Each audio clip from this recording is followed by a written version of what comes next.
mainit kasi, gawin natin siyang sleeveless. So, start na tayo, guys.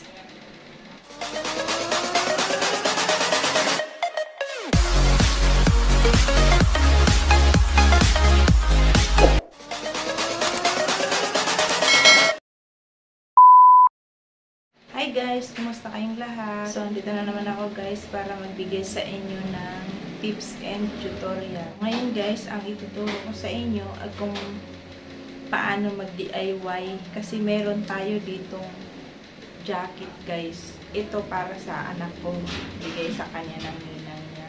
At mainit kasi, gawin natin siyang sleeveless. Tapos, dito sa baba, atin siyang pantayin doon sa likod. Ganyan. Gawin natin sleeveless. So, ko sa inyo kung paano i-DIY to at kung paano ang kinalabasan. At siya nga pala guys, kung bago ka sa aking YouTube channel, please subscribe and click to the notification bell para ma-notify ka kung may bago akong upload. Start na tayo guys. Yan guys, so napantay natin to. Kastasin muna natin to paikot para makuha natin yung pantayan dito. Kastasin muna natin.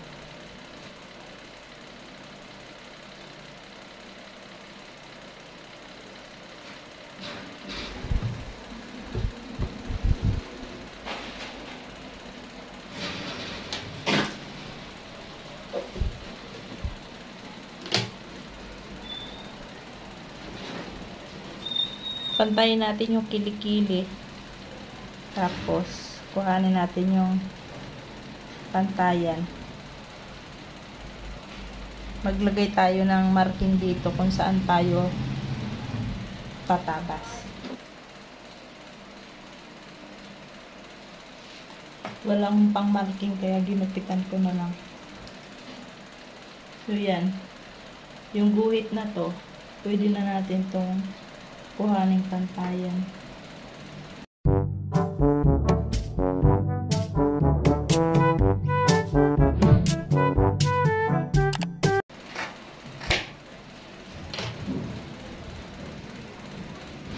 Yun na guys, kailangan pantay siya.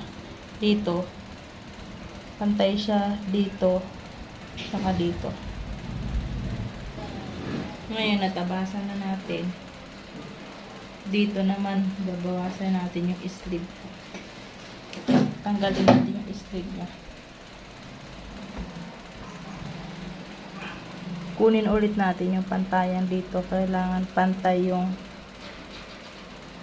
shoulder at saka yung kilikili para hindi mag-unbalance.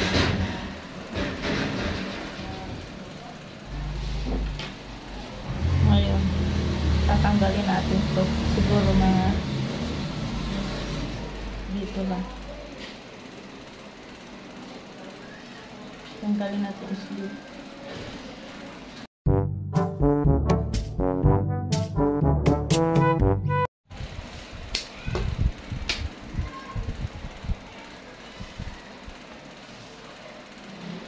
Bawasan na lang natin kaunti yung front para hindi siya magpantay doon sa back.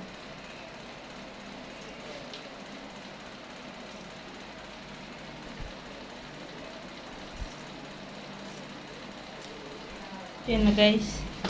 Babawasan na natin yung sleeve tsaka dito. Atin ditong ipo-fold. Tatahiin natin.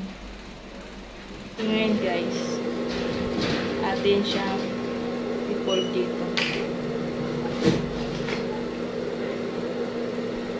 Fold natin half inch.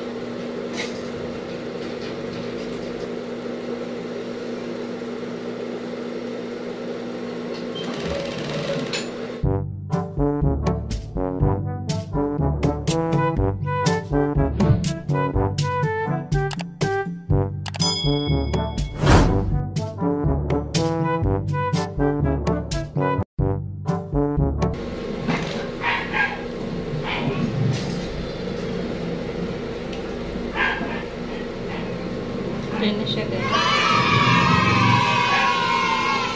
Wala kasi tayong navy blue na sinulid, kaya puti na lang. Pwede rin naman yun para maganda yung design niya. Parang design niya na rin. Tapos, dito naman sa kilikili atin siyang fold. Pareho lang ang fold niya sa kilikili.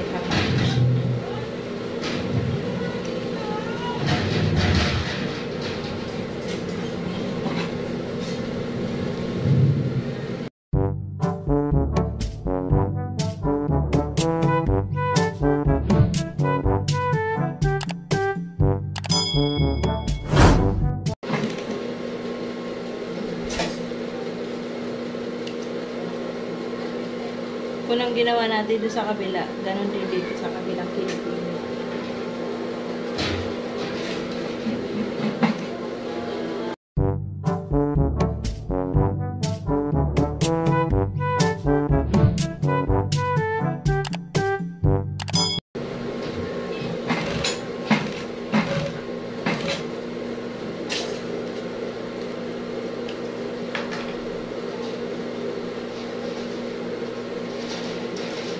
So, tapos na siya, guys. Ito na yung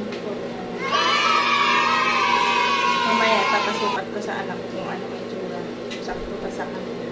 So, yun lang, guys. Sana nagustuhan nyo ang aking ilustrasyon. Sana nag-enjoy kayo at sana may matutunan kayo sa aking panibagong tutorial or DIY.